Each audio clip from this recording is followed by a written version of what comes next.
അപ്പോൾ നമ്മുടെ ക്രിസ്മസ് ഡെക്കോറിൻ്റെ ഭാഗമായിട്ടുണ്ടല്ലോ, ഇന്ന് നമ്മൾ ഈ ടി വിയും പരിസര പ്രദേശങ്ങളുമാണ് അലങ്കരിക്കാൻ പോണത് കേട്ടോ. അപ്പോൾ ഈ കാണുന്ന പോലെ ഒന്നും അല്ലായിരുന്നു കേട്ടോ സംഭവം. ഇതിപ്പോൾ നമ്മൾ വേണ്ട ഭാഗം മാത്രം ഫോക്കസ് ചെയ്തൊക്കെയാണല്ലോ ക്യാമറ. അതുകൊണ്ട് തന്നെ ഇതിൻ്റെ പരിസര പ്രദേശങ്ങൾ എത്രത്തോളം മെസ്സി ആയിട്ടായിരിക്കണമെന്ന് നിങ്ങൾക്ക് കാണാൻ പറ്റില്ല.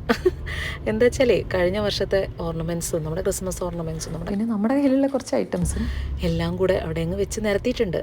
പ്ലസ് അത് പോരാത്തതിന് ഈ പ്രാവശ്യം നമ്മൾ വാങ്ങിക്കൂട്ടി കുറച്ച് സാധനങ്ങളും അപ്പോൾ എല്ലാം കൂടെ മിക്സ് ചെയ്ത് മാച്ച് ചെയ്ത് വെക്കുക എന്ന് പറഞ്ഞാൽ ഇതും ചെയ്തും കൊണ്ട് ഞാൻ വേണമെങ്കിൽ രാവിലെ മുതൽ വൈകുന്നേരം വരെ ഇരിക്കും കേട്ടോ. ഇതൊരു സൈഡിൽ വെക്കുക, പിന്നെ അത് അവിടെ നിന്ന് എടുത്ത് കുറച്ച് ഇങ്ങോട്ടേക്ക് മാറ്റി വെക്കുക, പിന്നെ എന്തെങ്കിലും എക്സ്ട്രാ അതിലേക്ക് ഫിറ്റ് ചെയ്ത് കൊടുക്കുക. ഇതിങ്ങനെ മാറ്റിയും മറിച്ചും ചെയ്യുന്നതിനിടയിൽ ഒന്നോ രണ്ടോ പ്രാവശ്യം ഞാൻ ചിന്തിച്ചു, ഇതിൻ്റെയൊക്കെ വല്ല ആവശ്യമുണ്ടോ ഈ കഷ്ടപ്പാടിൻ്റെ ഒക്കെ. പക്ഷേ കുട്ടികൾ ആ ഒരു വാം കോസി അറ്റ്മോസ്ഫിയറിലിരുന്ന ഒരു ക്രിസ്മസ് മൂവിയൊക്കെ കണ്ട് ആസ്വദിച്ചിരിക്കണത് കാണാൻ നല്ല രസമാണ്. ആ പോണാളാണ് കേട്ടോ മൂസ, മിസ്റ്റർ മൂസ.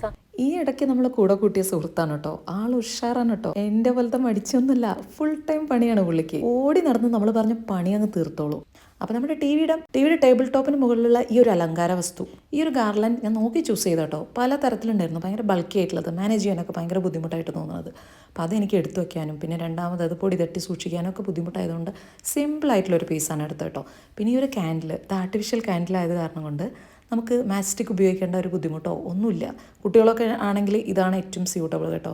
നമ്മൾ ക്യാൻഡിലൊക്കെ കത്തിച്ച് വെച്ച് അവരെയും നോക്കി സ്ട്രെസ് അടിച്ചിരിക്കേണ്ട കാര്യമില്ല, നമുക്ക് റിലാക്സ് ആയിട്ടിരുന്ന് സിനിമയൊക്കെ കാണാം. ഈ സ്റ്റോക്കിങ്സും ഈ ഒരു പ്രിൻറ്റും എനിക്ക് ഭയങ്കര ഇഷ്ടമാണ് കേട്ടോ. അപ്പോൾ ഞാൻ വളരെ സിമ്പിളായിട്ടുള്ള ഈ ഒരു സംഭവം കൂടെ ഇവിടെ അങ്ങ് അറ്റാച്ച് ചെയ്ത് കൊടുക്കുന്നുണ്ട്. അപ്പോൾ നമുക്ക് ഇതൊക്കെ സ്റ്റിക്ക് ചെയ്യാൻ പറ്റിയ എന്നാലോ നമ്മുടെ ചുമരൊന്നും കേടുവരാതിരിക്കുന്ന ടൈപ്പിലുള്ള സംഭവങ്ങൾ ഉപയോഗിച്ചിട്ടാണ് നമ്മളിതെല്ലാം സ്റ്റിക്ക് ചെയ്തെടുക്കുന്നത് കേട്ടോ. പിന്നെ 2 റെഡ് കാൻഡിൽസ് അവിടെ വെച്ചിട്ടുണ്ട്. പിന്നെ ഈ 2 നട്ട് ക്രാക്കേഴ്സും കൂടെ ഇവിടെ ഇരിക്കട്ടെ കേട്ടോ. ഈ ഗ്രീനറിക്കകത്ത് 2 വൈറ്റ് ഹൗസുകളും കൂടെ നമ്മളങ്ങ് എടുത്ത് വെച്ചിട്ടുണ്ട് കേട്ടോ. എല്ലാത്തിനകത്തും സ്വിച്ച് ഇട്ടാൽ കത്തുന്ന ബൾബുകളുണ്ട് കേട്ടോ. അപ്പോൾ നല്ല ഭംഗിയാണ് കേട്ടോ. നമ്മൾ ലൈറ്റൊക്കെ ഓഫ് ചെയ്ത് ആ ഒരു ആംബിയൻസിൽ ഇതിൻ്റെ ഒരു ലൈറ്റിൽ ഇങ്ങനെ ഇരിക്കാനായിട്ട് ഭയങ്കര രസമാണ് കേട്ടോ. അടുത്തൊരു സ്നോമാനും കൂടി ഇരിക്കുന്നത് നിങ്ങൾക്ക് ശ്രദ്ധിച്ചല്ലോ അല്ലേ. പിന്നെ നമ്മൾ എടുത്തിരിക്കുന്നത് ഈ റെയിൻഡിയേഴ്സിനെയാണ് കേട്ടോ. അവരാ ഗാർഡനകത്ത് അങ്ങ് ഓടിക്കളിക്കട്ടെ. ഇനിയും പലതും വെച്ച് കൂടണമെന്നൊക്കെ ആഗ്രഹമുണ്ട്. പക്ഷേ ഇത് ഓരോ പീസും നമ്മൾ പൈസ കൊടുത്ത് വാങ്ങണം ആലോചിക്കുമ്പോൾ ഇതിലൊക്കെ ഈ പ്രാവശ്യം ഞാനങ്ങ് ഒതുക്കുകയാണ് കേട്ടോ.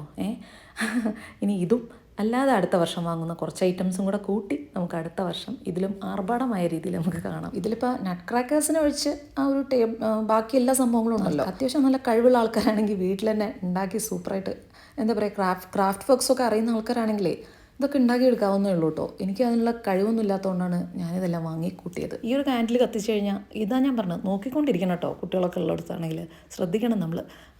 അവിടെയാണ് നമ്മുടെ ആർട്ടിഫിഷ്യൽ കാൻഡിൽസിൻ്റെ പ്രസക്തി.